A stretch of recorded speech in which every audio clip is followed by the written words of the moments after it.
So every year there's a dialogue. They will come up with issues that they want to raise. Government will also have issues that they want to raise, and then we discuss and agree. If we agree on things, we move on. Those that are not agreed are left aside.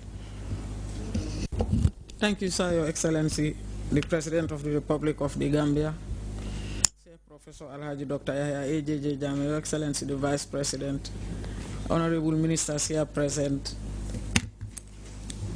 members of the Security and Protocol, members of the press, all other protocols observed. As you rightly said, Your Excellency, Dr. Baha said it all. I would just to add to what has already been said.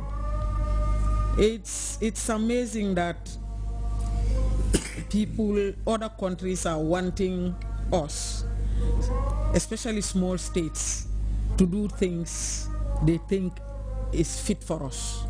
And I want to thank you, Your Excellency, for making Gambians believe in themselves. I can say the majority of Gambians believe in themselves. And I'm sure that if this comes on TV, a lot of people will be in solidarity with you, just like we are with you in your position regarding these issues.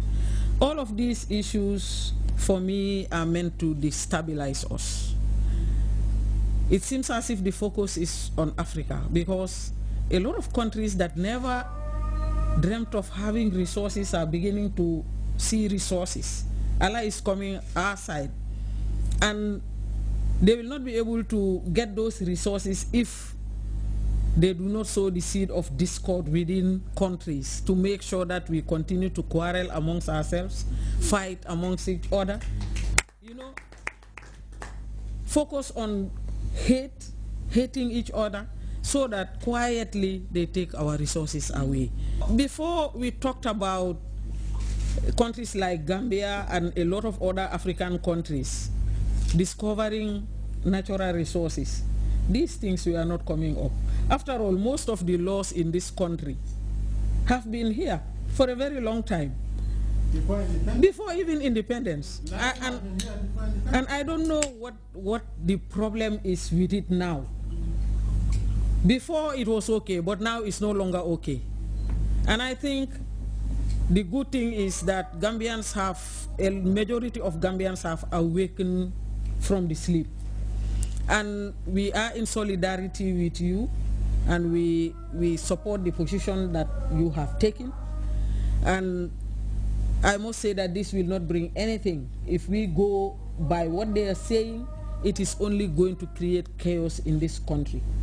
Because look at some countries, I don't want to name some, where people were killed in the thousands. Who spread the message, the wrong message to people? The media.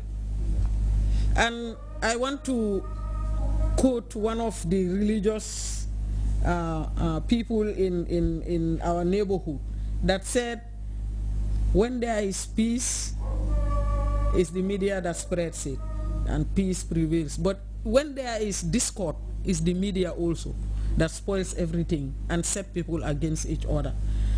For these things they are talking about, I see no reason why we should subscribe to any of it. Because every day, media will talk about somebody, and you have the right to defend yourself. Recently, I've been kicked out of my job by Freedom. And luckily, the next day, there were programs here to which I attended and spoke. And then, in fact, I understand my photo was on the internet.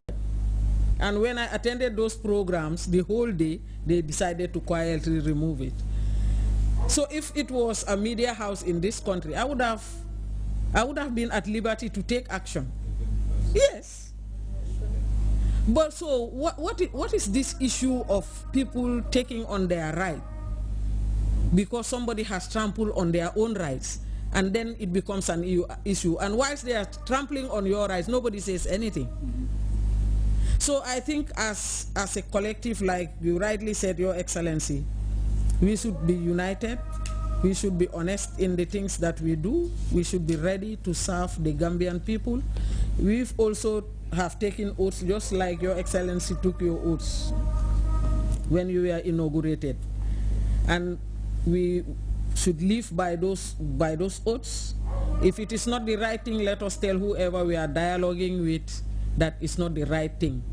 I don't think many of us have been engaged in this dialogue. So it was even a surprise when we had all of these things coming, because we didn't know it was even going on. So to cut a long story short, we are in solidarity with the positions you have taken, because you will not take any position that will be detrimental to the progress and peace of this country. So we thank you, Your Excellency, for bringing this to our notice. Your Excellency, the President, Professor Dr. Alhaji Yahya A.J. Jammeh, Your Excellency, the Vice President, Cabinet colleagues,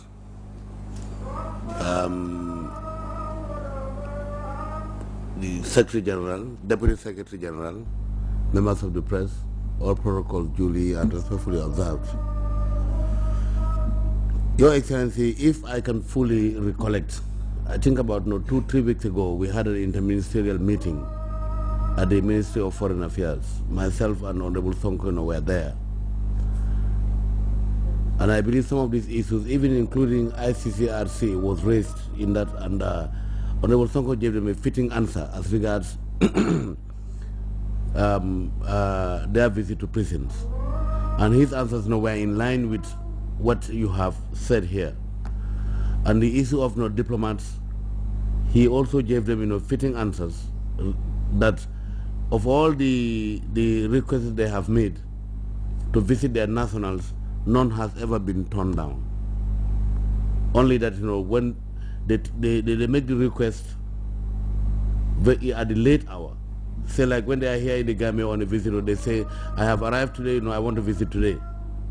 And even in such circumstances, he made it very, very clear that he makes arrangements for them to see only their nationals.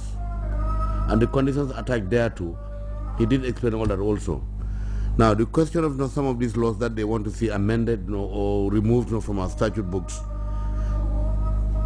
I have made it very, very clear at that meeting that the statutes are not like figures and alphabets written on slates or blackboard, which you can erase as and when you wish. It has to take certain procedures before they can be done. And in any event, the question of death penalty, I made it very, very clear that that is one matter which cannot be removed, since there is already a moratorium on execution. And that issue, I believe, was laid to rest as at that time. But I wish to state that I also indicated that the death penalty is an entrenched clause. And the only way it can be removed is by the true referendum. And the referendum. And why should we remove it? Because they want it removed? No, I'm not saying we should remove it. No, what I'm saying is they are telling us that it should be removed. I think what you should have done, in order not to waste your time and government's time, is to tell them that it is not going to be removed. Period. Now, what the explanation I gave was that, look, the Gambians are comfortable with the death penalty because laws are made to meet the changing demands of each society. Gambia is a country which does not know killing and murdering each other, and the only way it can be tackled is such laws being put in place. So the question of removing it is a non-starter. Your Excellency, I also like to assure you that some of your colleagues are indeed following your footsteps.